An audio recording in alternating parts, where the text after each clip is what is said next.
let's start because I have an extensive introduction of you that will probably take half the section. So it's half the session here. So we'll get Yes. into it. I want to introduce you by talking about me, of course. Those were in fact, this whole session is going to be about me, and Perfect. hopefully, if all goes well, you can just smile and say, "Oh, that's so interesting, Richard. What do you do next after that?" That's why I'm here. Uh, Yeah. but no, I met Hamish right after I'd started uh, started the Ankler.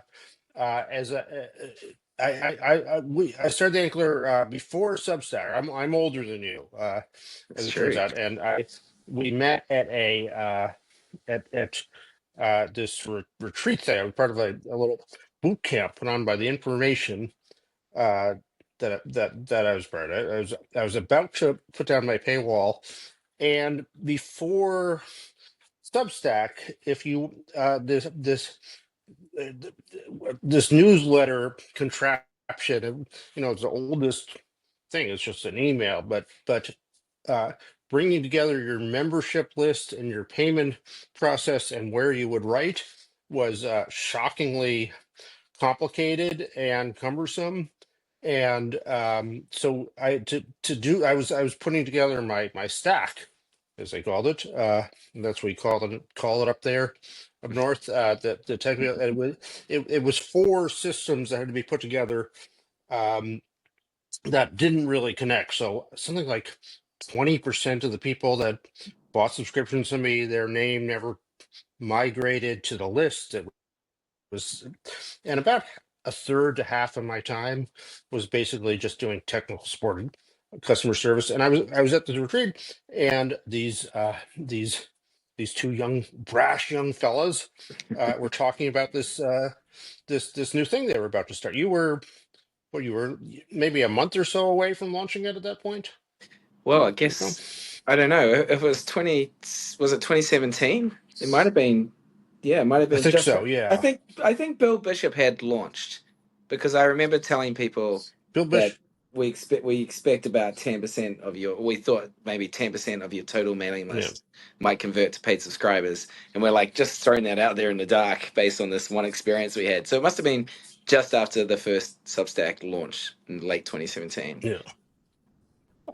And I ended up, I think about a year later, coming aboard and then putting you had to do it on everybody was on MailChimp at that point, which was basically made for like Crate and Barrel to send out to their customers, like Yeah, their exactly.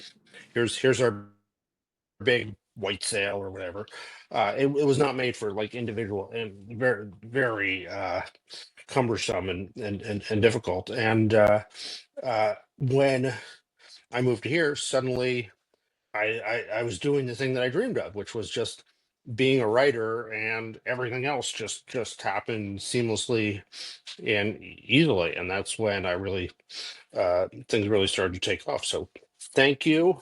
And how did you, now that I've talked about me, how did you get to that point? How did you get to that point of a young journalist from New Zealand come to San Francisco, got this idea to start this contraption to let people make newsletters?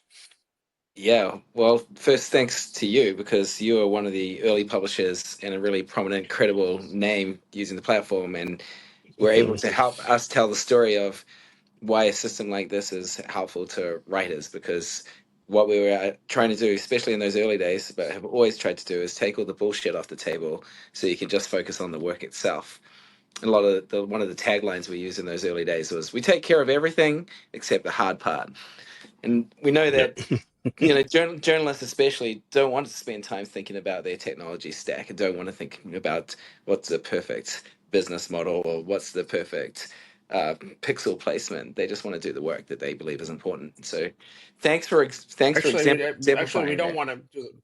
We're hoping for somewhere on the roadmap. You'll tell me how they can start writing my posts for me as well, also, so I can You don't want that, Richard. No, it's gonna, even though it offload sucks that to piece. write, even though it's hard to write, you still, the voice matters a lot. And yeah, I think Uh, unfortunately I cannot Take promise my that. voice, please. Yeah, we're not going to do an AI replica of you. Well, yeah, I don't think Uh, we're going to start doing that. all I right. think that would spoil the magic. But how did I get here? I I'll got keep here. dreaming. Yeah, sorry. I got here because I was a journalist, and then I ended up taking a job working for Elon Musk at Tesla, which was a crazy detour in my career. And then after leaving Tesla, I went to write a book about electric cars. And while I was writing that book, I Which we took are a going. Which put a pin in that. We will be coming back to that. okay, yep. And while I was writing that book, I took a half-time job working for my for this company where I become friends with the CEO. And that company was called Kick. And there's a lovely Canadian company. It was kind of the opposite of Tesla in terms of culture. Everyone was nice and no one threw anyone under the bus. And that company made a messaging app that had hundreds of millions of users. And I became friends with the CTO, whose name is Chris Best, and friends with the best developer there, whose name is Jiraj Sethi. And uh, after the book was done, and after Chris had finished working at Kick, and just before Jiraj had finished working at Kick, but we quickly convinced him to come and join us.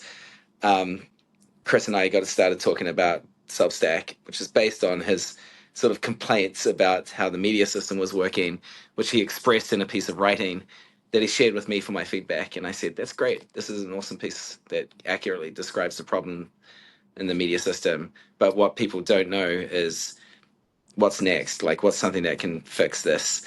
And then uh, Chris, instead of finishing this piece of writing he was working on for his website, instead convinced me to start a company with him to try and do something about the problems in the media system. That's the Substack's founding story in a nutshell. And was this? Did you have this in your mind that as you were writing about tech moguls and you saw some mercurial personalities, shall we say, up close, and the world of them that I could be a tech mogul myself. Why?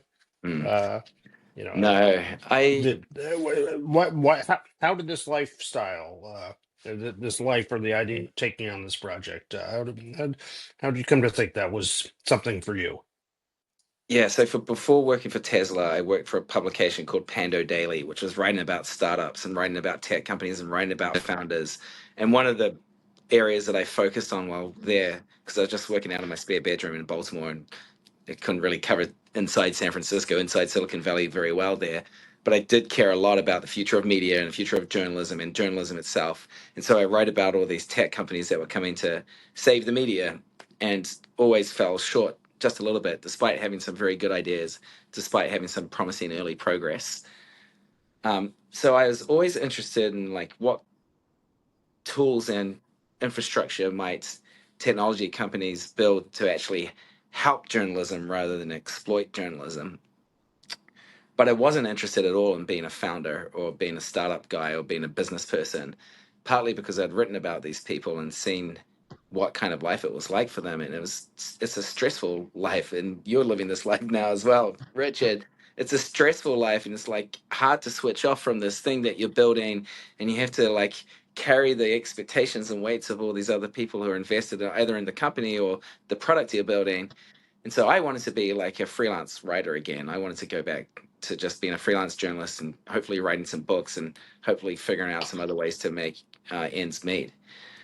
And I was resisting the idea of becoming a tech mogul or a founder at that stage. But Chris chipped away at me, and my wife Steph convinced me that I kind of had to give it a shot because it was too much. The Substack idea we were talking about was too much in my wheelhouse of interests, and so kind of reluctantly I dragged my ass over to give it a shot. um, well, that is incredible. So we have a question here, by the way, as our illustrious guests join us for this lunch. um, Feel free to add your comments and questions, and we'll try to get to them as they go best. Vicky asked us, did you invest money in ideas as you did this, or how did you? In the company, no, I mean, I didn't have any money. I'd come off trying to write a book where I was getting threatened with lawsuits, and I had to pay a lawyer out of my own pocket. My wife either didn't have a job or was just working in a relatively low paying job at the time. And so as at that point we were living paycheck to paycheck. But my grandmother had passed away at sort of like the right time in history for Substack to get started, and so I had like $10,000 from an inheritance that got passed down through my dad, which I used to pay myself for the first few months, and then Chris had a little bit of money that he could put in to like just to get us going and pay for the servers and all that sort of stuff at the start. But I wasn't financially investing in Substack. I was just putting in my sweat until we were able to, like several months into it, maybe 5 or 6 months into it, we raised a small friends and family round, which was enough money to mean that I could start taking a paycheck. So I want to talk to you. So from your vantage point, seeing the tech world, and you've had this inside look at the tech world as a journalist covering it, and as a creator. Um, what what do you think is just to get to the end of the story here?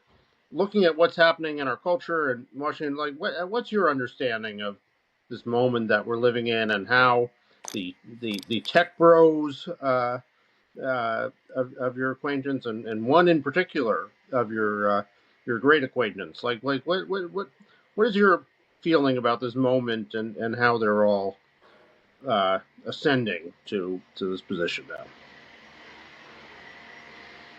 I think this moment, so we live in a volatile political and cultural moment. And I think that moment is not because any one person is coarsening the climate or anything like that. I think it's reflecting volatility in a massive media transition. So the culture reflects and dances with and influences the media system. And the media system reflects and influences the culture. These two things work together. They're basically inseparable. This is like a common, well-known idea from like Marshall McLuhan, Neil Postman, the rest.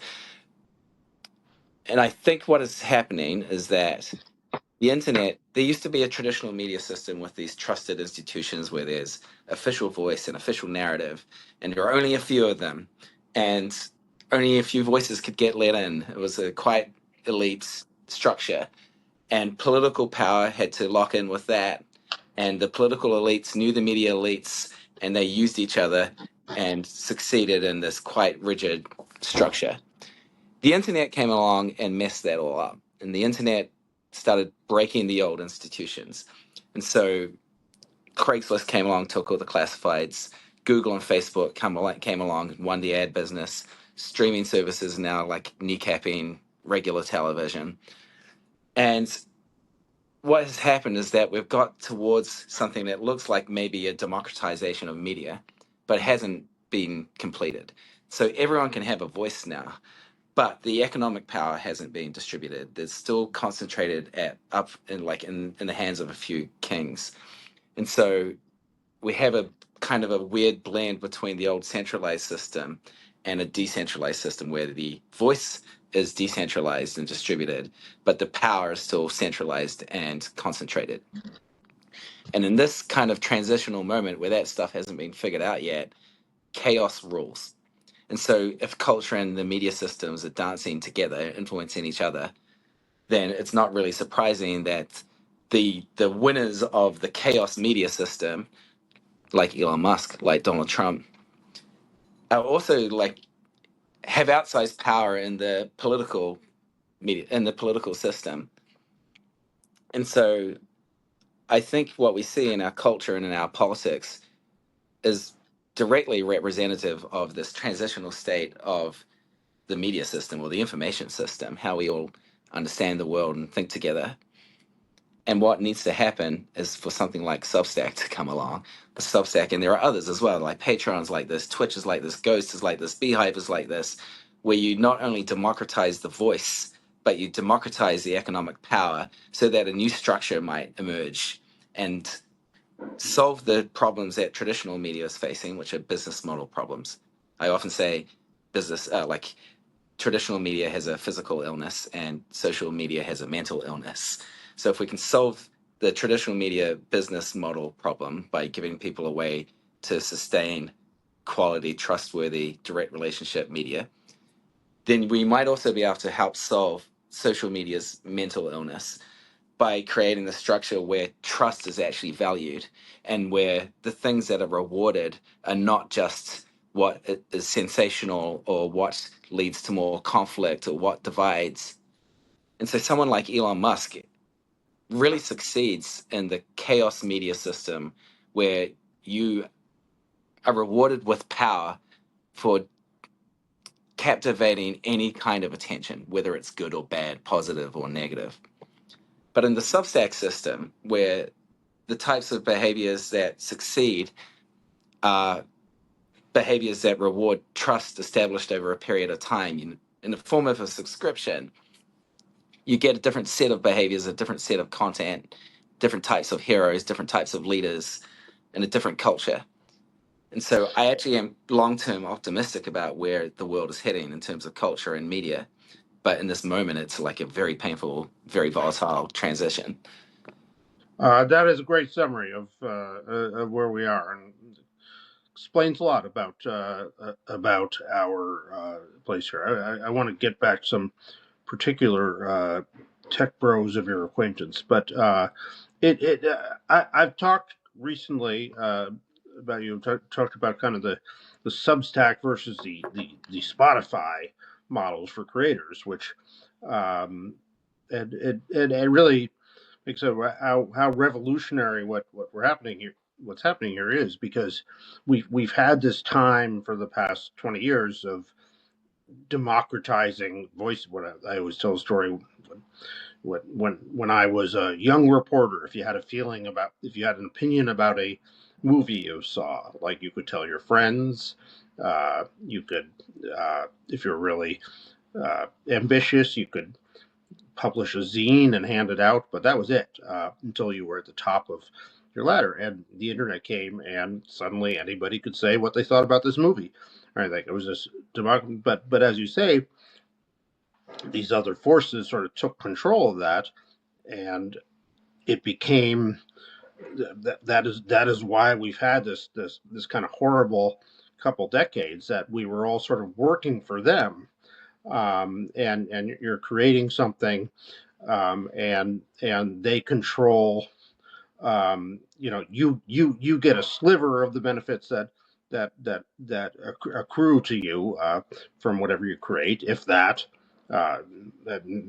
Most places, like when you tweet or make Facebook posts, you don't even get a sliver, and they control the list. You have no direct connection with your consumers. And here and now, so the Substack model now is these places that actually provide a platform uh, for creators, and the creators, uh, a platform that allows the creators to create this relationship and this financial connection with the people that they're serving, and then you get the sliver. Sorry for that, but Works for us. that the majority of the benefit of your work stays in your hand. Like, Yeah. that is such a change. Do you see that popping up other places? And are we at the point yet where it's starting to threaten the Spotify model at all? It's definitely popping up in other places. I mean, Patreon pioneered this. Patreon deserves so Yeah. much credit in the history of humanity, really, for proving that people will be willing to pay for content, not only from like a large platform like Spotify or YouTube Premium on Netflix, but to an individual writer or creator or culture maker who they love or trust. So Patreon deserves huge credit. In that sense, we're like following in Patreon's footsteps and doing something that applies the same principles, but attaching it to a network that can help you grow as well, that brings you some of the benefits, the good things that social media brings you, but retaining that critical ownership piece. And so, um, yeah, I think others are going to pop up. Others are popping up. Substack is doing very well at the moment, and I think this model is going to threaten the other structures, not necessarily in terms of um, economic power, but at least in terms of the influence they have on culture.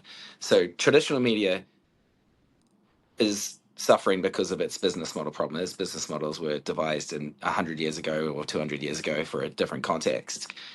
They've been completely destroyed, really, by social media companies whose business models are very successful. They're just designed for like 10 or 20 years ago, but haven't actually given any power to people. Exploit. They exploit the creators of the world, the creative people of the world, and it's worse than just you don't get a share of the revenue, or you get a meager share of the revenue. You're actually like controlled by these centralized authorities who own the relationship between you and your audiences. And so if they have if they change their algorithm to favor something different tomorrow than what they favored yesterday, your whole livelihood can disappear in a moment. Yeah. Or you might get uh, blocked or banned arbitrarily because their content moderation AI uh, thought that you mentioned the word gun in a video or something like that, or like decided that the nipple that you were shown in your image was not acceptable for public consumption. So you're actually like powerless in those systems. So yes, I think this model. I'm not trying to just say it's all Substack, but there are other companies trying to do these things as well. And I think this model is revolutionary in that it gives power to the people who make the valuable work, and it gives much more agency to the people who consume that work. The subscriber has agency, has power in helping to shape the kind of culture that they want to live in, because they can share the work that the people who they value do, and they can help sustain it by paying directly, which means that it can exist. That work can exist not just for them, but for everyone else who they want to benefit from it as well. And that the people who make it are getting compensated. And in some cases, I think these people with finding, because of the power of the internet, can not just like make enough money to stay alive and pay the bills to keep doing this work, but some of them are finding that they've been way undervalued by the old models, and they can get wealthy with this new model. They can become the rich and famous and powerful ones. I think this kind of model that gives power to creators and publishers is a really significant and profound shift in the world, because we've been conditioned to think that the only way to succeed as a creative person on the internet, or a journalist or a publisher, is to get virality on the social networks in the hope that you can amass a giant audience that can then be translated into advertising revenue or brand deals or like consultancy gigs, or get a job somewhere, or get a TV show because one of the networks. But what we're finding, what we've seen over and over again now in Substack, is that if you have a direct connection to your audience, if you talk directly to your people, and they can be on a mailing list that you own and control, you have that genuine ownership, you can also thrive economically from direct subscriptions. And the math of it is surprisingly powerful.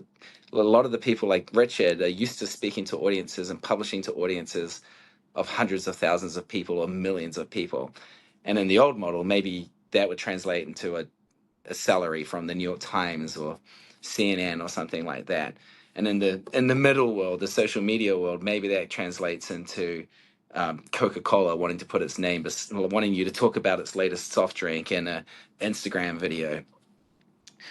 But in the Substack world, it can just translate to $5 a month or $50 a year from the people who really care about your work enough to pay a subscription for it. And you don't need that many people to make it economically viable. You don't need 1 million people to read what you're writing. You just need the 1,000 people to show up who care deeply enough about this to pay $50 a year. And then you can make a living in most places. In some places, in some people, in some cases, they can get 10,000 people to pay that much money, or maybe even 100,000 people. There are people on Substack making with the audiences who are paying at that kind of level.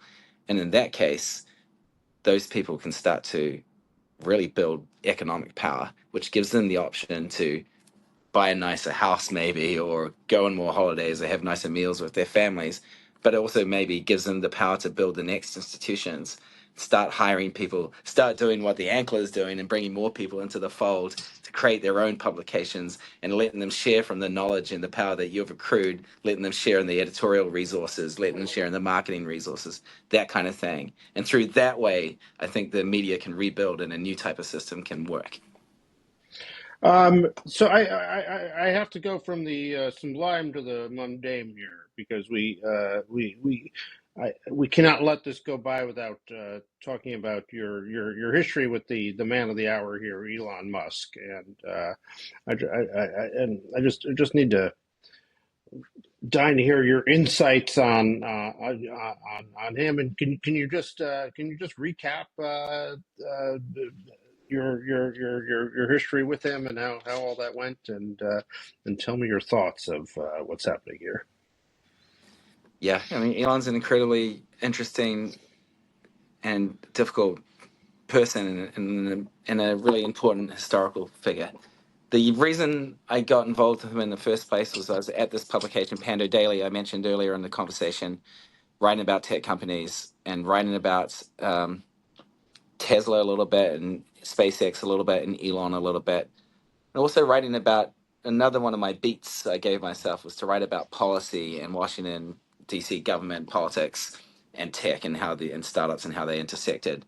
And there was this one story I did, which was about a lobby group that Mark Zuckerberg was funding to lobby government on immigration issues that would be more friendly to technology companies. So I wrote a bunch of stories, and some of them are about Elon and his companies, and one of them was about this lobby group that Elon was an early supporter of and bankroller of, and then withdrew because they started doing like sort of underhanded, like typical political tactics around advertising funding. And one of the things that he objected to was that they funded an advertisement for a senator who was advocating for drilling in the Alaska, uh, what do you call it, like the sort of protected nature area, and he was like a climate change guy and the electric cars guy. He couldn't be seen to support that, so he withdrew. And I wrote about this controversy, and I got feedback from his PR guy at SpaceX, a PR woman at SpaceX, that he really appreciated that story and thought it was good. Um, and around about the same time, I had also written a thing saying I think he probably had seen this too and probably appreciated it too, saying that I think that Elon Musk is a more. This is 2012, or 2013. I was saying in this piece that Elon Musk is more consequential to society than Steve Jobs, and I don't know why anyone's talking about it in that way. And because he was doing things like landing rockets and planning to go to Mars and changing the automotive industry to popularize electric cars, which was an impossible thing to do up until that point. Um, and so when you're dealing with energy and space exploration, my thought was that was more important than like computers you put in your pocket. Even though Steve Jobs was like hugely important in history. Um, anyway, around this time, I got approached by a publisher in the United Kingdom who was the head of nonfiction at Faber and Faber, and he came to me over email while I was in my boxes in Baltimore in my spare bedroom and said, the way you write about Elon Musk is really interesting. This guy seems interesting. Do you think there's a way we could do a book about him, and could you get him to cooperate on it? And I thought, wow, that would be awesome to like get that opportunity. And I said, well, let me see if I can get him to cooperate on a project like that. And I got in touch with Elon through his mom, who had a website where she listed her email address because she was a nutritionist. And he immediately set up a call with me, and he said, "Oh, there's this other guy called Ashley Vance, who's now a friend, sniffing around about a book, and I don't know about this book, and I don't really like know if this is the way I'd want to do it, but I really like your work. Would you be interested in coming to work at Tesla?" And so I spent a bit of time trying to convince him to do the book first because that was still my dream. And then I was like, well, working at Tesla would be really interesting. This is 2013. There's a transformative, awesome company that didn't have any of the reputational damage of Elon associated with it at the time. And I tried to convince him to do the book and have me come work inside the company because I thought I could be like an in-house journalist telling the story of this fascinating place that has so many moving parts to it, to the world. And eventually we just settled on maybe we'll do the book later, and I'll come and work there on the communications team. And so I did that, and I had a year and a quarter there. It's an incredibly interesting place. The highs were so high and the lows were so low. And Elon was like the most charming man in the world some days and the most scary man in the world on other days. And I was going to get fired because I had three bosses in the communications team, and the third boss in the space of a year. So it's like that's a very tough department to work in. The third boss is going to clean house and get rid of me along with all the others. But then they changed them, and so I started making plans for the future, which was I'll go and write a book about what Tesla's doing in the world, and I'll go work for my friend's company, these nice Canadians who are running this huge messaging app, and I'll like get back more to my writing roots and enjoy that more. But they changed their mind and tried to keep me. But at that point, I had already sort of got so excited about doing these other projects that I decided to leave anyway. And since then, I was like working on the book where Elon was threatening me with lawsuits because he didn't want a former employee writing a book about the company. And that was a kind of hard process to go through. It took me 3 years and 2 rewrites to get that book out. And then starting Substack. And by the time I started Substack, I was like, okay, the book's done. All that stuff with Elon is behind me. I don't have to deal with that guy ever again. And then, what is it? 5 years later, he bought Twitter and started coming after us, tried to acquire us, and then went to war against us. So So tell me about tell me. I've never heard the full story of that attempt. So what happened there when Elon came for Substack? Or, Elon bought Twitter and was already a big reader of Substacks, apparently. And I think I've heard through a different source that he sort of saw Substack as like Twitter's paywall at the moment, at that time. And subscriptions were a big part of his future plans for Twitter. And so, and a lot of people at that time were saying Twitter should buy Substack. Substack should be part of the Twitter ecosystem, because a lot of people would find readers on Twitter that would then jump over to their Substacks and subscribe to them. That is less true was already becoming less true than it had been in the past. There was a hot moment where people would jump from Twitter to Substack, but over time, as Twitter is focused on keeping everyone glued in their own feed, that has become less true. I mean, Um, it was definitely for myself in my first couple of years. It was the major growth yeah. source of new subscribers. So it came from Twitter at that point. Used to be really symbiotic, but Yeah. even before Elon, that was on the decline because they started deprioritizing uh, people leaving the feed. Basically, it just doesn't like Mhm. on a business model level, because their business model, it just doesn't make sense for them to like let people leave the feed really. And so I'd be surprised if that ever comes back. Instagram and Facebook were already like in that position for years. It's just the way that social media business models work. Um, anyway, it came around to he he had met Chris. I don't know if he even knew I was involved with the company. Chris is the CEO of Substack and had been talking to him on a sort of get to know you basis. And then we were planning to launch Notes, which is the discovery and discussion feed that anchors the app. And we were giving him a polite heads up the day before that came out to say, we're going to launch this tomorrow. People might say it's kind of like a Twitter killer. That's not what we're intending it to do. We just want to help give Substack writers and publishers a way to get discovered within the Substack ecosystem. And we launched it. Oh, sorry. After we gave him the heads up that it was coming, Chris sent him a text. He immediately got Chris on a call and offered him the role of CEO of Twitter, because at that time Elon was saying, "I'm not going to be the CEO. I'm going to be the chairman, and I need to bring in a CEO." And he said, "Substack should join Twitter, and you can be the CEO, Chris." So he proposed a merger He or was buyout. proposing an acquisition and Yeah. installing Chris as the CEO, which is like pretty attractive and interesting idea. Like, what if we got to run Twitter in the way that we wanted to, and we could take advantage of that big network of users to help strengthen Substack? But we're focused on launching this thing the next day, which is a big focus for us, Notes. And we weren't about to make the decision in an afternoon about whether or not we were going to sell the company to Elon Musk. And we sort of said to him, we're not, we can't think about that right now, because he wanted to bring Chris in and do a bunch of meetings with people on the site. What? That So he night, went. So when he said, "I want to buy you," it means like I want to buy you this hour, like yeah, pretty much. today. Well, like agree to do this, and we're like, well, we're not going to agree right now. We're essentially we're a no, but we didn't say hard no. We said, well, we're just going to focus. We need to launch this thing tomorrow, so we can't like do these follow up calls. And I think he just sort of took that as a no, and in effect, it was a no. And the next day we launched Notes, and he was like, and there was a huge furore on Twitter about this being the Twitter killer coming from Substack, which obviously it wasn't going to be on day one. It takes some time to establish a social network, and you can't fake it. And so, in response to us launching that and this noise on Twitter about here comes Substack's Twitter killer, he nuked us, and he like blocked Substack links. He blocked even the word Substack from the search on Twitter. He accused us of like stealing from them and a whole lot of other baloney. And that ended the amicable relationship that we might have otherwise had. The acquisition conversation died right there. He didn't stop trying, but we stopped talking to him about it.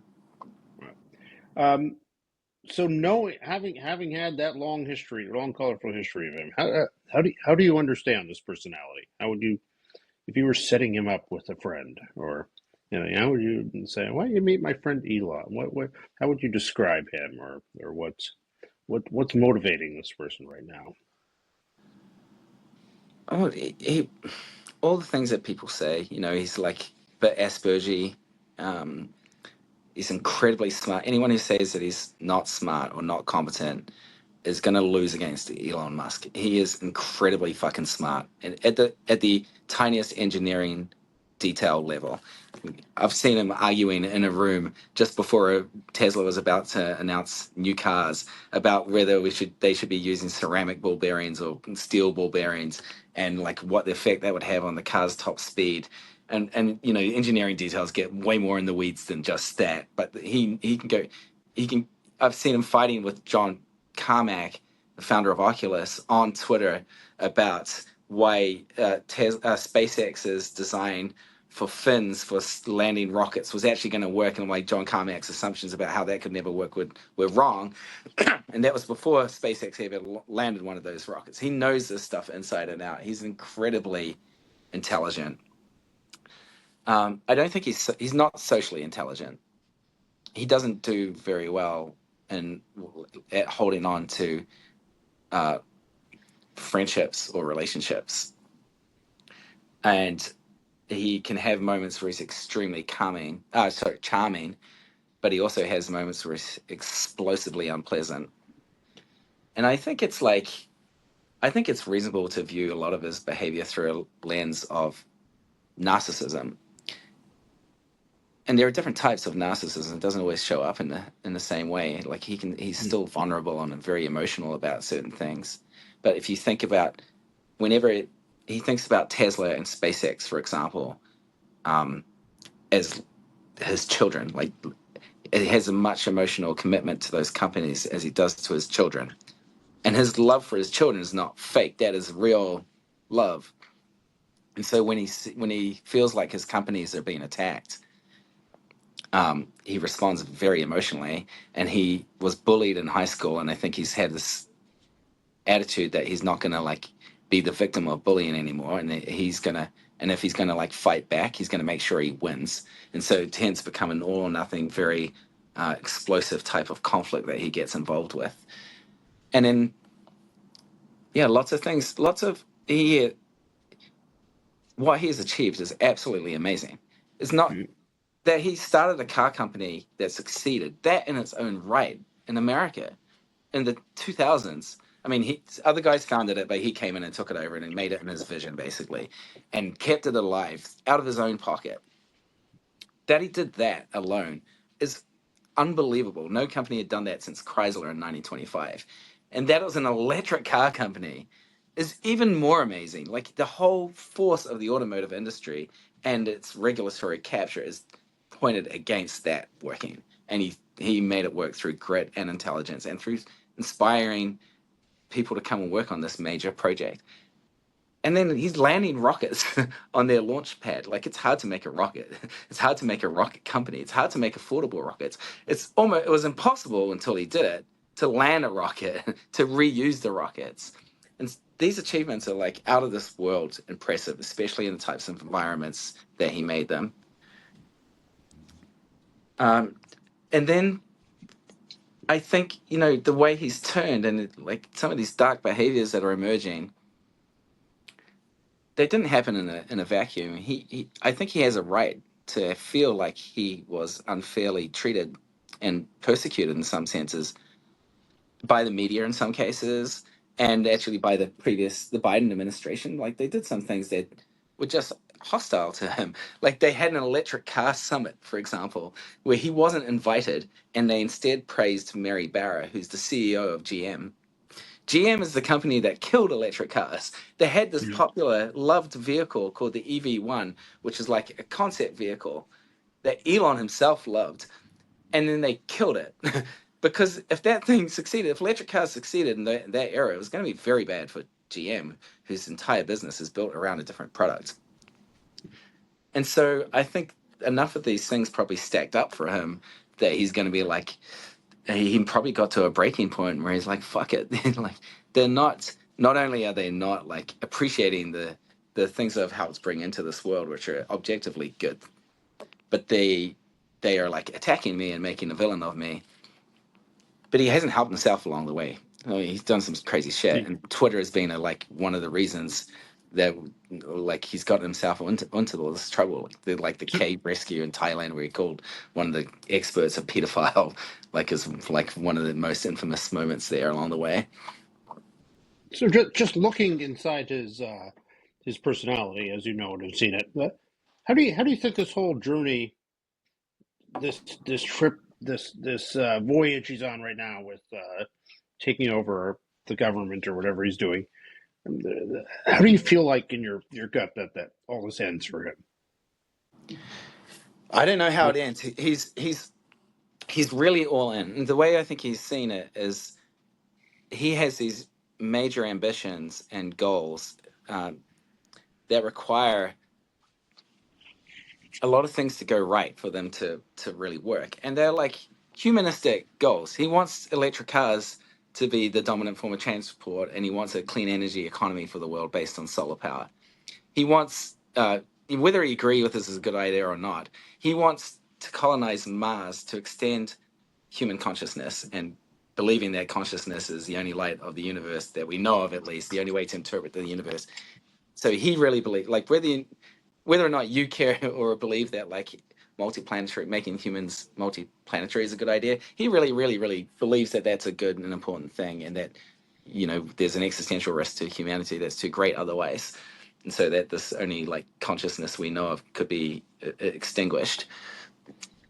And so when he's facing like barriers from government or regulation or a hostile media or like other interests that look like they're obstacles on his way to achieving these things that he believes are really important, he wants to like wipe them out. He wants to get them out of the way, or like tilt the system so it can actually like help these goals and, in his view, like help humanity.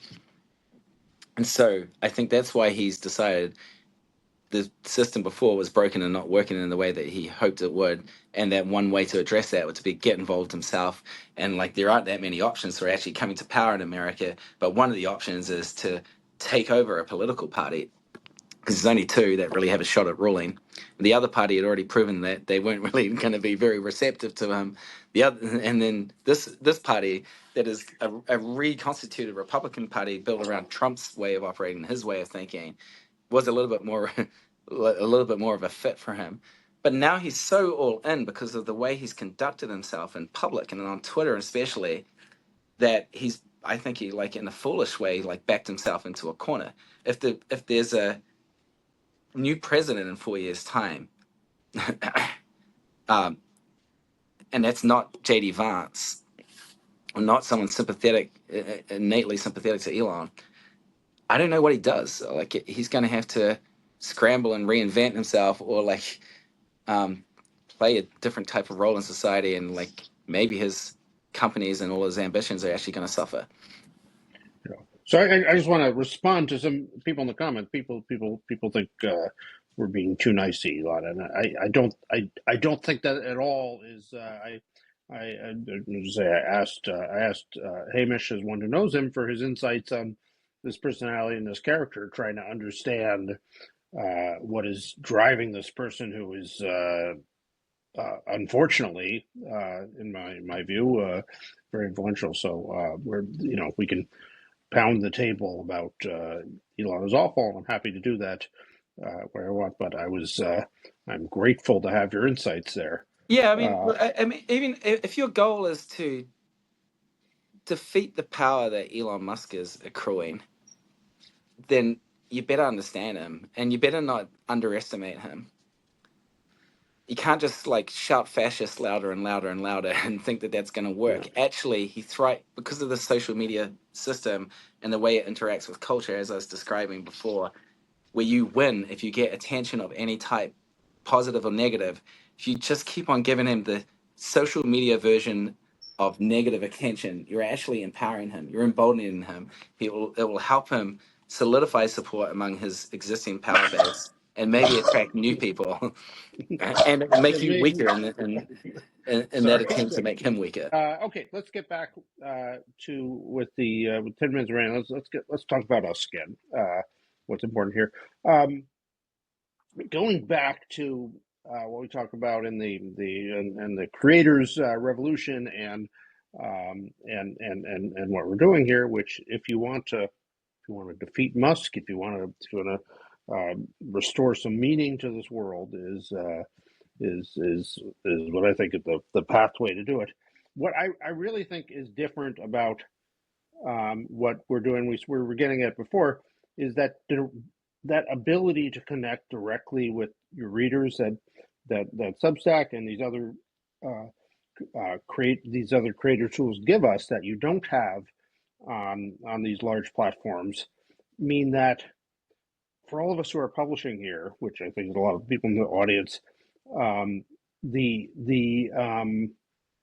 your obligation is to serve your readers first of all. And I worked at a lot of big companies. I worked at a lot of websites, and I can tell you on the list of people that you have to make happy there and things you have to make happy, readers are always about number 20th, if anywhere there, after SEO, Yeah, this other department, the publicist, every everything else. Maybe you'll get around to, oh yeah, we should do something for a reader. But it really, that this direct relationship creates something that that really we have ads and everything, but we're nothing unless the readers are our primary focus, yeah. and doing something that is of enough value to the readers that they're willing to, in fact, pay for it. How have you seen that change the nature of media, and how would you like contrast based on that what Substack creators produce with old traditional media? Yeah. This is this is the sort of fundamental insight of Substack when we're starting the company. And Chris had written this essay about what he wants to, decrying the sort of negative effects of the current media system. And I said to him, well, before you finish this essay, think of like something productive. What could fix this? The central idea that he came up with, that Chris deserves all the credit for, the Substack model, was that you need to change the customer, and that the customer, if the customer is the advertiser, then you create different things, and you reward different types of behavior, and it leads to new types of products, different types of products being created. If the customer is the reader or the viewer or the listener, then you have to and they're the only customer, or at least the primary customer, then it results in you serving them in a different way. And especially if it's a subscription relationship, because then you have to reward their trust and attention over time, and you have to keep on showing up, and it doesn't really matter if a single piece is like not totally resonating with that audience, because maybe the next piece does, or maybe the next piece does, or like it's a relationship. And traditional media has some examples of doing this, and they're succeeding really well, like New York Times or Wall Street Journal, succeeding on the business level, Bloomberg. But there's only a few of those institutions nowadays. Um, and social media doesn't have that. Social media doesn't, and social media is the dominant media system. A lot of people talk about traditional media as the problem, like the media is out to get us, but the media is Yeah. it's just less relevant in terms of influence than it once was, because all people's time and attention is actually being spent on social media, TikTok, Instagram, YouTube, uh, Twitter, X. Um, and in those systems, the advertiser is the customer once again. And when you're trying to serve those advertisers with those systems, and what you want to do is aggregate and control the relationships of the audiences and keep people stuck on your social media. And when you're a creator there, your sense of what the audience is like, you're not serving the audience, you're serving the platform. Yeah, You're you're serving the thing that serves the advertisers. So the yeah. algorithms are trying to do the algorithms. It's not that algorithms are bad. Algorithms are neutral. They're technology. But when you give them a job to do, that is maximize how much advertising revenue this system will produce, then bad shit can happen. So in those systems, you as the creator are effectively working for the algorithm. But in the Substack system, where the algorithms that exist are working to create deeper relationships that might result in paid subscriptions, then the algorithm is working for you. And when you have that simple inversion, then an entirely new type of culture is possible in this system, and at least in the system. So the Substack culture is very distinct from the X culture and the TikTok culture. But I also think because these people who make the culture, these people, the creators, the journalists, the writers, the artists, they shape how society thinks and behaves. They change who we are. I also think because of that, if they get rewarded in these different ways, and encouraged in these different ways, then you can actually change the culture in the outside world as well, like in real life. So I want to ask you to join me on that. I have a cause I've been writing a lot, which is especially relevant here in Hollywood, but is very relevant in your world also. I am trying to banish the word content from referring to the things we create. In this case, here Yeah, our writing, and it's will you join me in pledging to outlaw that word from I will do all your my presence? I do everything in my power to stigmatize the use of the word content. It's really hard to like avoid completely, because some things actually are, like I've just sort of better described as content. Like I think the TikTok thinks of the stuff of its feeds as being content, and you could switch out who makes it, and it doesn't matter to their business or to their system. What I prefer is like, yeah, culture or writing or art or films or whatever, or work, or editorial, all these things, all these words I use a lot as well, and try not to use content. But there's some cases where just you kind of have to concede, and just like that word has to get in there as a way to quickly get people to the conclusion you're trying to draw them to. But yeah, I'm with you. I'll help stigmatize it. Thank you very much. And okay, final question is what we leave everyone with. Uh, Advice to the young. We're very focused on the young here. Someday I hope to have a follower of my writing who's under 30. So Bold I'm ambition. pushing. It's he or she is out there somewhere. I'm gonna find him someday. So I want to ask you. Uh, Looking back, young Hamish, coming into this industry today, your dreams, your ambitions, the things you want to do, your interests, and he gets off the boat from New Zealand. I assume you took a boat here, in the San Francisco docks today. What's your advice to him? Learn from the old and build for the new. So number one, like there's the journalistic standards and ethics and traditions, and are so important, and easily eroded by the way we all behave online on social media. But they are important, and they exist for a reason, and they help us tell better stories that help us understand each other better. And there's a like group of people in the world still who uphold those traditions and conventions, and we should learn, like the young reporters, the young journalists of the world should learn from them as much as they can and be humble in learning from them. But build for the new is that the institutions that nurtured and supported those people who carried those standards and ethics are being eroded because of business model reasons.